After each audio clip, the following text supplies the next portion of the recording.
आजकाल कोणत्या कारणांवरून सरळ घटस्फोट होतील ते सांगताच येत नाही. कधी रिमोटवरून भांडण, कधी सुट्टी कुठे घालवायची यावरून वाद, तर कधी नवरा मोबाईलमध्ये जास्त वेळ घालवतोय म्हणून तक्रार.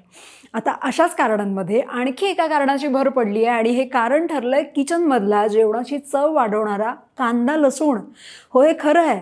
कांदा लसूण खाल्ला की नाही यावरून 11 वर्षांचं लग्न मोडलंय. अहमदाबादमध्ये घडलेला हा प्रकार तसा अगदी फिल्मी वाटतो. 2002 मध्ये लग्न झालेलं एक कपल ज्यांच्यामध्ये सुरुवातीपासूनच खाण्यापिण्यावरून मतभेद होते. बायको स्वामीनारायण संप्रदायाची म्हणजे कांदा लसूणला पूर्ण बंदी, पण नवरा आणि त्यांचं घराणं या गोष्टी खात असलेलं होतं. सुरुवातीला चालेल, थोडं ऍडजस्ट करूया असं मुलीला वाटलं, पण हळूहळू वाद इतके वाढले की एकाच घरात 2 स्वयंपाकघरं तयार झाली आणि त्याही पुढे शेवटी बायको लहान मुलासोबत माहेरी निघून गेली. मग 2013 मध्ये नवऱ्यानं थेट क्रूरतेचा आरोप करत फॅमिली कोर्टात घटस्फोटाची याचिका टाकली. मे 2024 मध्ये फॅमिली कोर्ट म्हटलं हो, लग्न संपलं आणि त्यात नवऱ्याला मेंटेनन्सही द्यावा लागणार. आता यानंतर दोघंही हायकोर्टात धावले. एकानं डिवोर्सला विरोध केला तर दुसऱ्यानं मेंटेनन्सवर प्रश्न मांडला.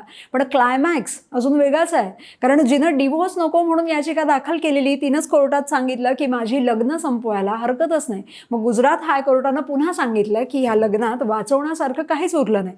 फॅमिली कोर्टाचा आधीचाच निर्णय जसाच्या तसा कायम राहील.